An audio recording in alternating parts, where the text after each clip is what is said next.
किसी भी व्यवस्था पर जब लोगों को कुछ भी आपत्ति होती है तो लोग इसके लिए तुरंत सरकार को उत्तरदायी ठहराने लगते हैं, जो कि सही भी है। यदि आपको सरकार की किसी व्यवस्था से समस्या है तो आप अपनी आवाज़ उठा सकते हैं और सरकार को उत्तरदायी ठहरा सकते हैं। लेकिन मुझे आप एक बात बताइए, क्या प्रगति करना सिर्फ सरकार के हाथ में है?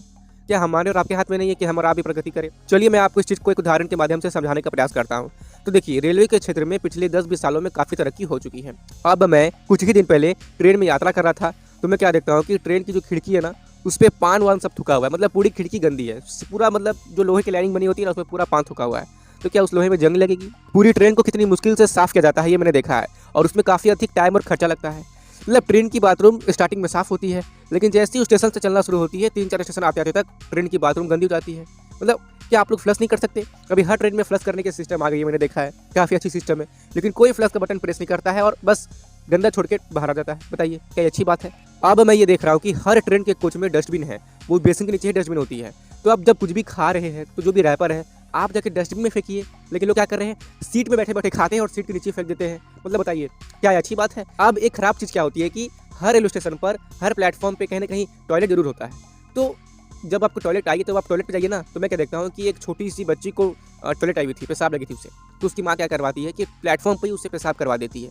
अरे टॉयलेट में जाइए, वहाँ पे उसे पेशाब करवाइए, 1-2 रुपया लगता है दे दीजिए, लेकिन नहीं, मतलब प्लेटफॉर्म पे करवा दिया जा रहा है। और जो लड़के होते हैं उन्हें तो पटरी पे टॉयलेट करवा दी जाती है पेशाब। बताइए ये क्या अच्छी बात है? बहुत खराब बात है। और ट्रेन के सीट पे बैठे बैठे खाना और उसे खिड़की से फेंक देना, रैपर को, या सीट नीचे फेंकना, कहाँ की बुद्धिमानी है? आप डस्टबिन में फेंक सकते हैं ना। हर रेलवे स्टेशन के प्लेटफॉर्म पर डस्टबिन होती है, डस्टबिन होने के बावजूद लोग प्लेटफॉर्म पर ही कचरा फेंक देते हैं। बताइए ऐसे लोगों के कारण क्या प्रगति हो पाएगी इस देश की? ऊपर से मैं ये क्या देखता हूँ कि जब भी मैं जाता हूँ कहीं पे, तो काफ़ी सड़कों पे जगह जगह पर नल लगे हुए होते हैं। तो क्या होता है कि नल से पानी गिर रही है, मतलब किसी ने खुला छोड़ दिया तो पानी गिर रही है, काफ़ी लोग वहाँ से पार हो रहे हैं, गुजर रहे हैं, पढ़े लिखे लोग गुजर रहे हैं, लेकिन कोई उस नल को बंद नहीं कर रहा है। पानी गिर रहा है तो गिर रहा है, वेस्ट हो रहा है तो हो रहा है, तो मैं जाके फिर बंद करता हूँ।